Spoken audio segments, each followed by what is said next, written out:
cyane. Karibu rero.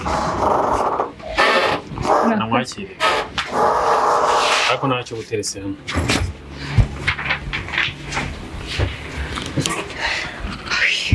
Karibu mu rugo nanga. Murakoze. Wisanzure nta kibazo. Ndatekereza ko nta kibazo uzagira, sibyo? Cyane. Gusa ni heza cyane. Guteze.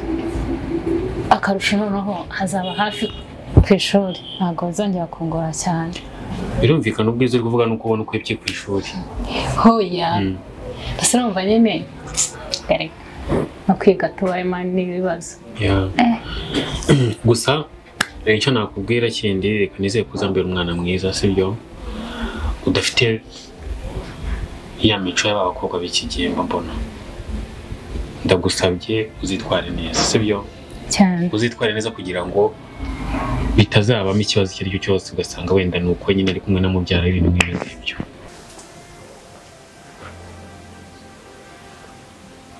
Tracy. Namahoro.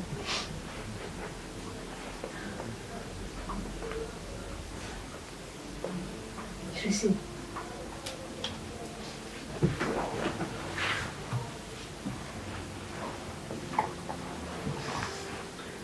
So,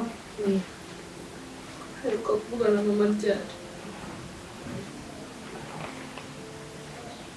Mama se. Ukwezi kurashize. Byagenda gute? Mama afite ikihe kibazo? Mama arwaye? Bivuze ko hari umuntu wabwiye mama ngo nsigaye ndi indaya. Koko ninde muntu wagiye akabwira mama ibyo bintu koko?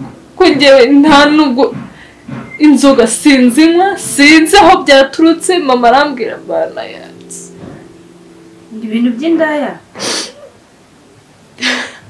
Tracy reka mubwire. Abantu baravuga koko. Gusa umuntu akihangana akavuga ibyo bintu. Ako Tracy humura. Nzagufasha gushaka uwo muntu. Mukubite.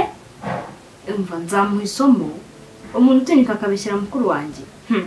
Nzamwereka. Ntabwo uzi ukuntu mama yampamagaye yababaye. Keve ujye umugiriza umwana mwiza. Kandi nanjye ngo ndukore. Kuko gutuma umuntu abaho nyine yisanzuye nta kintu yikeka. Nzaba umwana mwiza. Urakoze. Hanyuma icyumba cyawe ni kiriya cyo hepfo nicyo uza kubamo.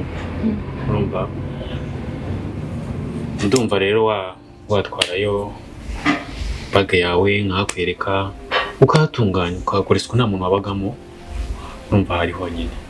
So ukwiye kuhatunganya hakiri kare ubundi ukaza tukanateka. Tukarya ubu ngubu urashaka kurya iki? Kari byinshi gusa harimo ibishyimbo, agahunga, yewe n'imiceri. Okay. Ndabizi birumvikana ibisigaye byose tubiteka. N'ibidodo bitarimo. Nta kibazo. Turabikora. Mwereke. Nyereka icyumba nanjye. Okay. Uba tugende. Mwereke.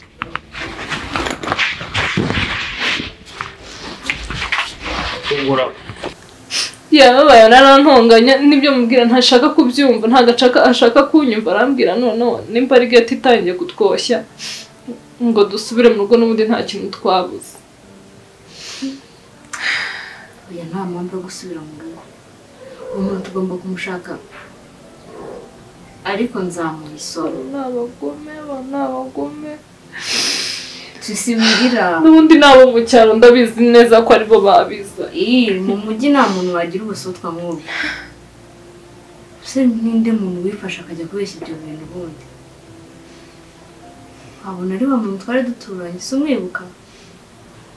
Wa mukobwa yajya kugira menshi. Kurumva hano turi nta bantu batuzireka. Kandi buri wese amenya ibye. Harya ufite nimero ziwe? Ya. Ntabwo nagira nimero za karaga gakobwa kagira menshi.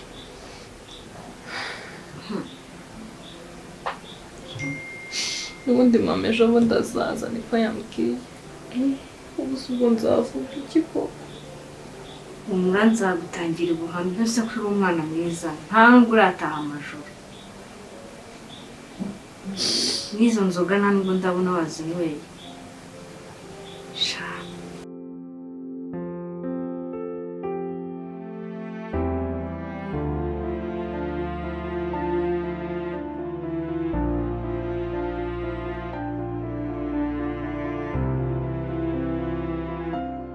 Okay. Mubaze. Komeruka. Kuva na kera imitekere yawe ari danje. Ubundi mfite kwibaza kandi nkaba sinarasanze wibana. Ubayeho gute? Sure. Iyo natetse se wari warya nabi. Sigaye nzi guteka. Ndetse noneho cyane kwanza urabizi. Ntwabibonye? Cyaje kugenda gute se?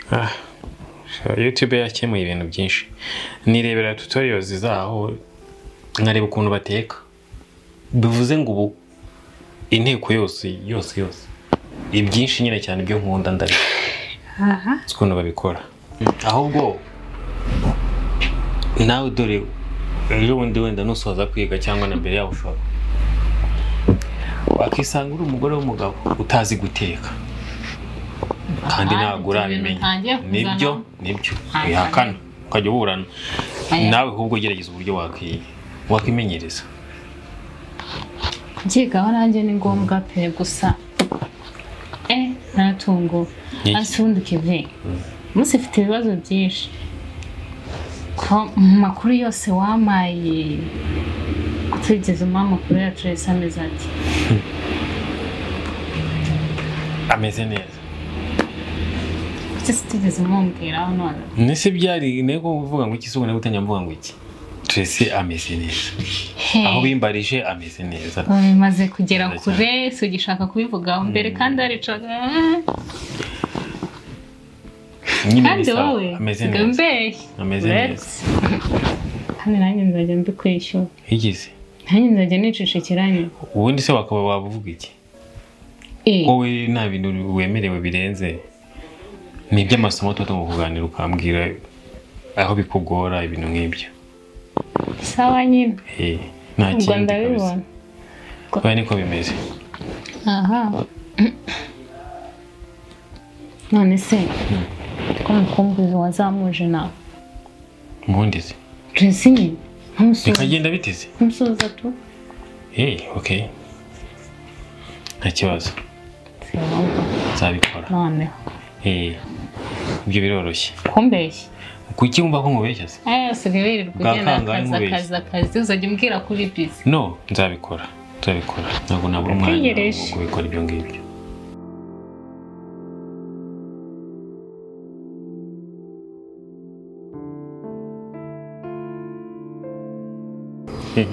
ahantu harakonje cyane ariko nibyo byiza urya mvuye ikirere gishyushye ukuntu biba bibishye njye ngo ndiyo hari amafu nyine hameze neza ariko ntacyo reka ubwo ukeneye gutaha ndabyumva so nta kibazo rero reka nkubwire ikintu wenda twavugaho mbere yo gutaha. Nari natekereje ko kuri ya gahunda yacu ya business basi twahindura akantu gatoya nasanze numvishe bibaye byiza ko dukorana sibyo ariko nyine tugafatanya yo ndabyumva cyane bikaba nibura muri investment ikaba 50-50 yes ndabyumva cyane pe byiza cyane ni byiza kandi merci beaucoup nzakomeza gushimira nkunda kutajya ungora ibintu byose uhita ubyumva kuko bizadufasha nyine ko dushaka gukora ibintu very strong sibyo ndetse na business katwandikaho twembi ndabyumva yego bizaba byiza cyane kandi tuzaba duhusha imbaraga cyane nonse wanabitekerejeho nta n'impamvu zo kubikunda birumvikana cyane merci nicyo ngicyo nicyo nashaka ko twavuganaho ubwo ibindi bijyanye gutegura ahubwo no kuhadekora yeah na Zawadi yarambwiye ko hari ibindi yadufashamo nk'igihe wenda tudahari nawe yaba ari kubikontorora byadufasha cyangwa se haje nk'abakiriya benshi urumva yamfasha kubakira sawa nta kibazo tuzashaka n'abakozi bahagije kuko nabo mu gikoni urumva n'ibigenda byaguka ariko nanone ntabwo twatangiza abantu benshi tugitangira uretse no kuba uri mwiza ufite n'ubwonko bukora neza utekereza nyine ibintu by'ingenzi cyane. Thank you so much. Ubwo ibindi nyine ni tuzagenda tubinonosora gake gake ariko gutangira byo tumatangira vuba ariko vuba hashoboka sibyo dutangire vuba bitara ndumva nta yindi mbogamizi ntago byapfa twabipanze tukabyemerera ngo byose tukabyumvika ntago byapfa ndabyumva ubirimo se byapfa gute ntago bishoboka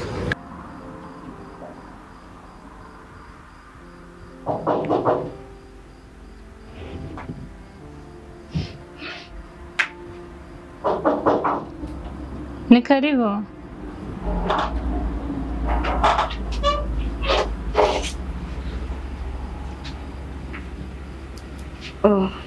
bite byiza amakuru se ko nakuze hano cyane meza usanzwe uba hano cyane hano kuva ryari se hashize iminsi gusa nanjye sinakomeye njyewe nitwa Zawadi inshuti ya Kevin nanjye nitwa Tani cousin nice to meet you sebera ko Kevin atari yambwiye ko afite mubyara mwiza gutya urakoze cyane nanjye nishimiye kukumenya gusa shyizemo ikabyo cyane ntabwo ndi mwiza kukurusha numva rero mubwire uriya umukobwa nakubwira kuri mwiza zabyemeye ko ntabwo aba akubeshye reka mbyemere uko nyihera nimero zawe nzajya nkuhamagara nze nkwisurire hari icyo bitwaye nta kibazo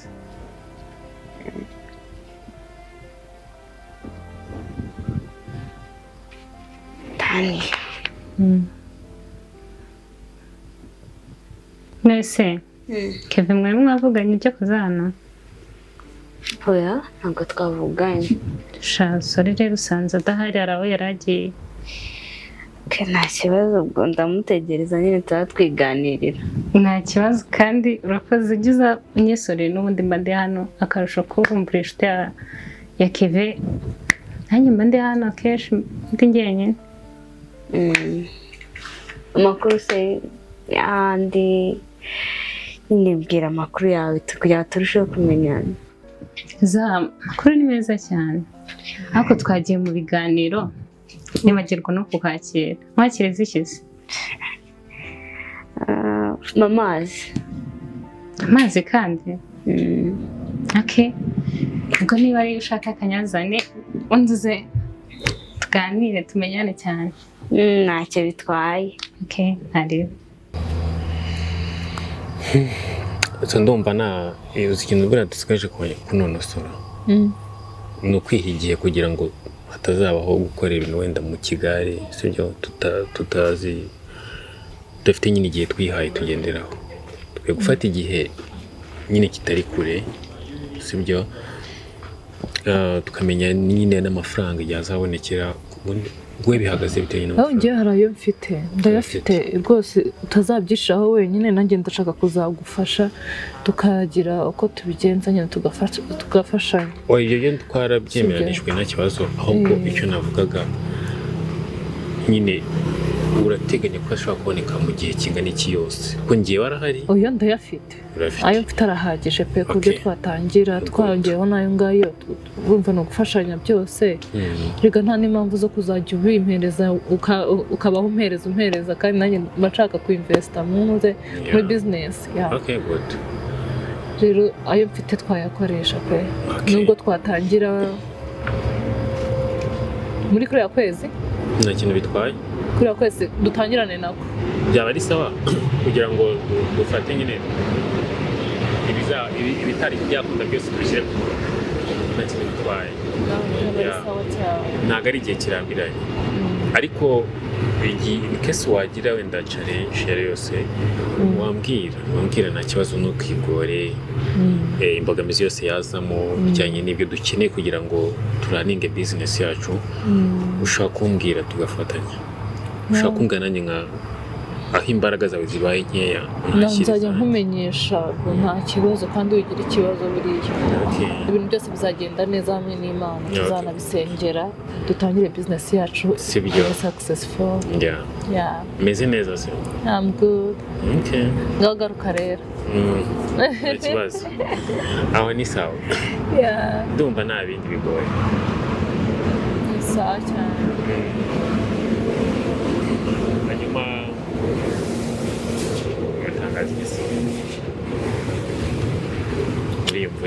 ase ubundi ko nta kintu bamaye n'inkwera ndashaka ikintu cyo kunywa kandi gishyushye yego nacyo baragikora urakijyana dukore take away tugifata duhita tugenda okay ngo tugende basi okay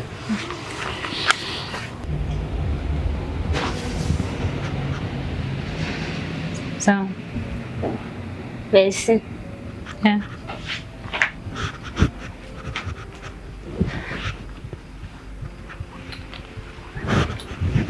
n'inyota gusa aripfuye kambwira rero kono ibintu byifashe kewe n'uburyo uzajya uzakosora buri munsi ako tani ntukikunde njyewe numva njyewe uzajya kugusora buri munsi aho utansora none se reka mubaze nimero zanjye ukaba ugiye gutunga iziki ugomba kuzajya umpamagara nakubwiye ngo hano nirirwa njyenyine sibyo ukaza tukaganira kamara irungu ubwo ni ubuserifishi uri kuzanamo hano nawe ugomba kujya unsura mu rugo ntabwo uzajya nza njyenyine tayari ubu ngubu nanatangiye iyi ni inshuro ya mbere nubwo naje nzi ko nari buhagusange ubwo ejo niwe uzagaruka cyangwa ikindi gihe cyakora uzi kuganira ndabona nta rungu nagira umva ugomba kujya uza kunsura nawe ibyo nta birimo byo kuvuga ngo njye nzanza njyenyine mbasi nyine nzajya nza ariko si cyane nkawe sibyo akarusho k'ubwo uziranye na Keve ni ibintu byoroshye cyane ntabwo yanyangira nzajya nza ariko cyane wowe nimba naje kugusura urikumva ubu ukurikiyeho nawe uzaza ningaruka nawe uza urikumva ahubwo reka nkubwire nyibuka ndabona Keva ari gutinda uze kumubwira ko naje nkamubura n'undi reka twiganira ibindi byo mu buzima busanzwe byacu humura ndamubwira gusa urumva ntabwo nabura kumubwira ko nabonye inshuti ye nyine izi kuganira umwana mwiza ntabwo nakurusha ndayumubwira cyane humura ahubwo reka nkubaze ubundi mu buzima busanzwe ukora iki Zawadi ntabwo wari kugenda utabivuze cyari cyose ni mu mibare ngere ndi umunyeshuri ndakiga yemba nibereye mu rugo nta kazi mfite ariko washoje kwiga ubana nanditse cyangwa bana na mukuru wanjye shaho uraryoshye nyine wese nuryoshye ubana na mubyara wawe ufite amafaranga angana kuriya ubusura rero irungu ritagiye kuzanyicira aha nizajya ya televiziyo wizengurukeho nyine ugenda ufate snap ariko ubwo nakubonye sibyo sezeranya nyine ko ugiye kumara iyo rungu nanjye nyine muri Kigali nkamva ko ndyoshye nk'abandi bose ubundi njye nubatse umunwa baranze ubwo nyine nimba menyanye nanjye nzagutembereza tuzenguruke tuyavuge sambwira n'abahungu bagutereta cyanda cyari umwana ntabwo ndabijyamo tegereje kuzana amahembe negereje gusoza kwiga ubyo ndabikubeshya ubu ngubu nta muhungu ku ishuri ugutereta ariko mwiga ku kigo cy'abakobwa gusa wacecetse uzanigaragaranira cyane ariko nyine niyo mpamvu kazi yatumye nza kwiga nahambamo hano nta kibazo nzanamugushakira we gusa turamenyanye nanjye se byose nzabigukorera nisoza kwiga ubwo nzamukubaza uzoza kwiguza ko ntarasoje kwiga nzabanza nige soze tone kujya muri ibyo wese uramufite uwande ntabwo namubura ibyo tubireke ibyo tubireke nta mpamvu yo kubyinjiramo ni kuki se njye wari kubyinjiramo mbwira wowe kubera ko uri umunyeshuri ntabwo wabura kandi kanyeshuri kagenzi kawe kagutesha umutwe